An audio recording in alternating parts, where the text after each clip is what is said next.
तर जिशान सिद्दीकी यांच्या जीवाला धोका आहे, सुरक्षा काढताना आम्हाला सांगितलं नाही असं त्यांच्या कुटुंबियांनी म्हटलंय. आम्ही फोन केले पण उत्तर मिळालं नाही.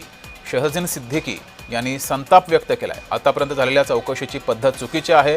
फक्त बाबा सिद्दीकी नाही तर जिशानला सुद्धा मारणार होते. ज्यांनी बाबाला मारला त्यांच्याकडूनच धोका आहे. माझ्याकडे पुरावे आहेत, ते मी कोर्टात देईन असं त्यांच्या कुटुंबियांनी म्हटलंय.